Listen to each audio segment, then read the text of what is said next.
Supreme court का एक फैसला आता है और फैसले की अगर बात करें यहाँ पर तो माँ बाप की जो संपत्ति है, जमीन है, कौन नहीं चाहता है कि मुझे हक मिले।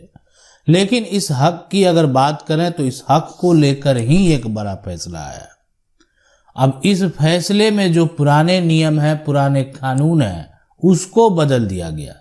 यानी अब वर्तमान में बेटा है, बेटी है, अगर हक का दावा करता है वो भी माँ बाप की जमीन में, तो उनको जो है यानी इस नए कानून से, नए नियम से गुजरना होगा, नए कानून का पालन करना होगा। नहीं करेंगे तो आपके ऊपर कार्रवाई की जाएगी। देखें, माँ बाप की कहीं पर भी जमीन है तो जमीन एक होता है माँ बाप का कि माँ बाप के द्वारा खरीदा गया है, ठीक है। माँ जो बाप है, बाप के द्वारा ये संपत्ति को खरीदा गया। दूसरा कंडीशन ये होता है ना कि माँ बाप के द्वारा खरीदा नहीं गया है, माँ बाप को भी ये संपत्ति उनके जो पूर्वज हैं, उनके पूर्वज से प्राप्त है, पूर्वज से उनको यहाँ पर जो है प्राप्त है। तो अब इस कंडीशन में क्या होगा, है ना, इस कंडीशन में जो उनको जमीन प्राप्त हुआ माँ बाप के द्वारा, यहाँ आप ऐसा कह सकते खरीदा गया और उनके पूर्वज से ये संपत्ति प्राप्त हुआ। दो कंडीशन से जो है आपके माँ बाप को ये संपत्ति आया होगा, ये जमीन आया होगा। अब हमारा कानून क्या कहता है कि अगर आप हक का दावा कर रहे हैं, हक प्राप्त करना चाहते हैं, पिता की संपत्ति में, माता की संपत्ति में, माँ बाप की जमीन में अगर हक का दावा करते हैं तो यहाँ पर बेटा है या बेटी है, तो सुप्रीम कोर्ट का एक फैसला आता है। अब ये फैसला देने का वजह आप अगर जानना चाहते हैं तो ये भी हम आपको आगे बताएंगे कि आखिर इस फैसला देने का क्या वजह है, क्या ऐसा कंडीशन जो है यहाँ पर सोचा गया कि ऐसा हो सकता है, ठीक है। यानी जिंदगी के एक मोड़ पर जो है ऐसा भी हो सकता है, इसलिए ये नियम को बदलना जरूरी था, ये कानून को बदलना जरूरी था।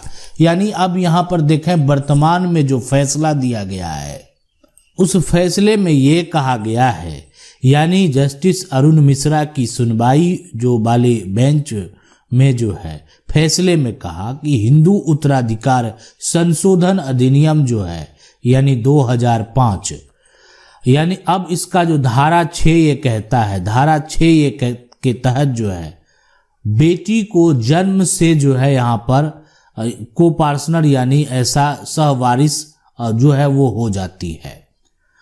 अब इसमें जो है हिंदू उत्तराधिकार संशोधन अधिनियम जो है 2005 के बाद बेटी अगर पैदा हुई, पहले पैदा हुई, तो उनमें जो है पिता जिंदा हो या नहीं हो, ठीक है। अब यहाँ पर इनको जो है ना संपत्ति में बेटा के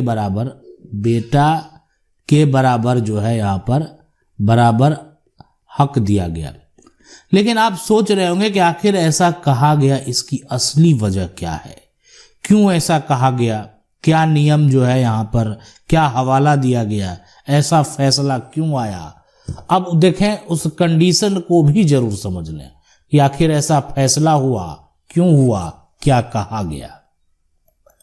पहला हवाला जो है, सबसे पहले हवाले की अगर बात करें तो पहला हवाला ये था कि अगर मान लेते हैं लड़की का जन्म होता है, यानी एक तरह से जो पिता है, पिता का जो है बेटा भी है और बेटी भी है, तो अब बेटी का जो है विवाह पिता करते हैं, विवाह हो जाता है।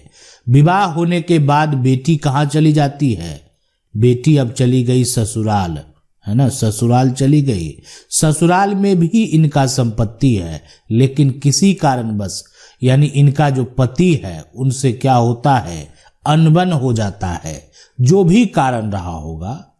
तो अगर अनबन हो जाता है, रिश्ते अच्छे नहीं रहते हैं, तो अब क्या होगा, अब तो बेटी जो है वो अब अपने सिर्फ यहाँ पर क्या होगा कि वो अब ससुराल में नहीं, अब फिर यहाँ से उठकर जो है कहाँ चली जाएगी, अपने मायका।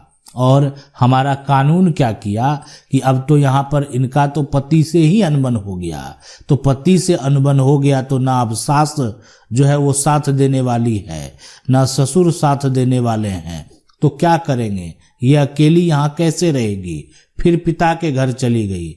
यहाँ पर क्या हो गया, कानूनी अधिकार दे दिया गया। यानी पिता का अगर कोई संपत्ति है तो बेटी को बराबर का हक है। यानी पिता के द्वारा बनाया हुआ जो मकान है उसमें बेटी रह सकती है। पिता के द्वारा बनाया हुआ अगर कहीं पर भी कोई भी घर है तो उसमें जो है बेटी रह सकती है। इसके अलावा अगर पिता के द्वारा खेती वाली जमीन है जिसपे की खेती होता है उस पे भी बराबर का हक है। यानी वो भी हक वो प्राप्त कर सकती है, उस हक से उनको वंचित नहीं कर सकते हैं। पहला हवाला यही दिया। लेकिन यानी इसलिए कि जीवन जीने को अगर कोई मजबूर है तो उसको बेघर नहीं किया जा सकता। यानी पति पर भी इनका जो है एक तरह से हक है, लेकिन इनको एक वहां पर जो मिलेगा वो मिलेगा जीवन यापन करने के लिए। यानी वो एक तरह से किसी कारणवश अगर तलाक होगा या तो उनको गुजारा भत्ता तय होता है वही मिलेगा। अब वो जो भी हो रकम, लेकिन मिलने वाला वही है। अब यहाँ पर दूसरा कंडीशन जो है, अगर दूसरा हवाला क्या दिया गया, ये हवाला जो है ये आपको सुनने में भी थोड़ा अलग लगेगा। यानी दूसरा हवाला ये था, दूसरी स्थिति ये थी कि यानी अब जो है पिता है ना, पिता का यहाँ पर अगर बात करें तो बेटा है और बेटी है। बेटी का जो है यहाँ पर एक तरह से विवाह होता है ना, विवाह होता है तो उसके बाद यानी इनके साथ एक आदमी और जुड़ते हैं जो इनके पति हैं।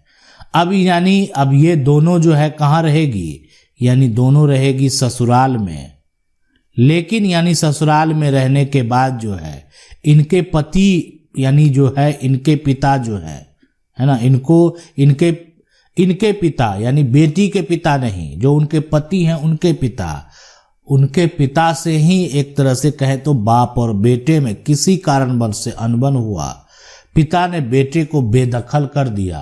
अब जो है बेटा तो बेदखल हो गया, अब उनको ना रहने का ठिकाना ना खाने का ठिकाना है। यानी जो एक तरह से उनके पति है या इनका जो बेटी है तब कहाँ जाएगी, तो एक और पिता है। अभी ये बेटा को निकाले हैं, अब लड़की के जो एक तरह से कहें पिता है वो भी जीवित है, वहां पर भी शरण है, वहां पर भी हक है।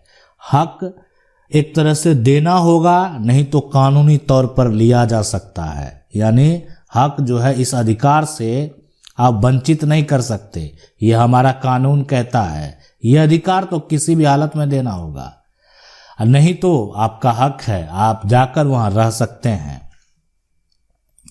तीसरा कंडीशन अगर आप सुनेंगे जो हवाला दिया गया, यानी माँ बाप की जमीन में हक के बारे में, यह हक तो पहले बेटा को मिलता ही था, शुरू से मिलता आया है। उत्तराधिकारी होता था बेटा, वारिस होता था बेटा, लेकिन अब ऐसा नहीं है।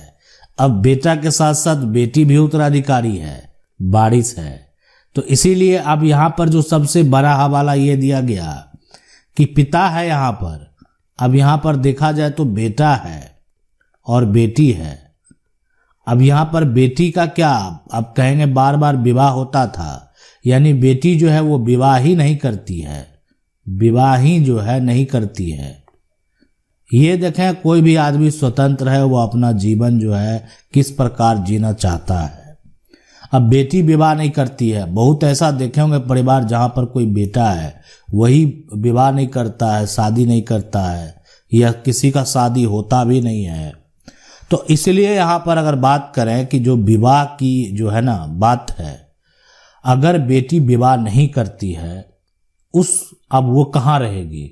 तो इसलिए लड़का हो लड़की हो, अगर वो शादी ना करे ना तो उनका जो भी प्रॉपर्टी उनके पिता का प्रॉपर्टी है, या ऐसा कह सकते हैं कोई अगर यहाँ पर जो पुश्तैनी संपत्ति है ना, तो ऐसा नहीं है कि उनका जो एक तरह से बेटा है तो बेटा का जो पत्नी है, आप कह सकते हैं इनकी जो भाभी है ना, भाई है, उसको बेदखल कर दे, ऐसा संभव नहीं है।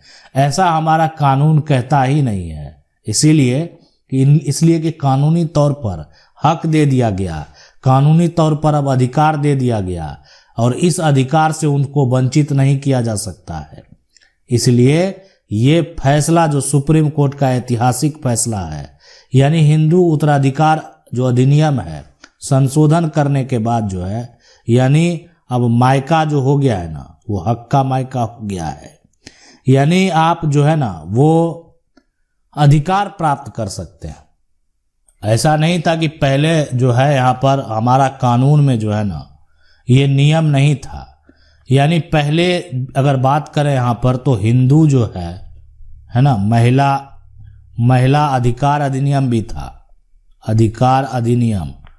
और ये अधिनियम की अगर बात करें 1937 तो पहले का है, आज़ादी से पहले की बात है। वहाँ पर भी नियम होते थे, कानून होते थे, धीरे धीरे बदलाव हुआ, बदलते जा रहा है। और वो भी समय के साथ, यानी समय के साथ जो नियम है, कानून है, उसमें बदलाव होते रहता है। हर सिचुएशन, हर स्थिति को देखने के बाद अगर लगता है कि इसमें बदलाव की जरूरत है तो बदलाव होता है। आशा करते हैं वीडियो अच्छा लगा होगा। वीडियो को लाइक जरूर कर दें। चैनल को पहली बार देख रहे हैं, सब्सक्राइब करके जो बेल आइकन है उसको जरूर दबा लें। मिलते हैं अगले वीडियो में, तब तक के लिए जय हिंद।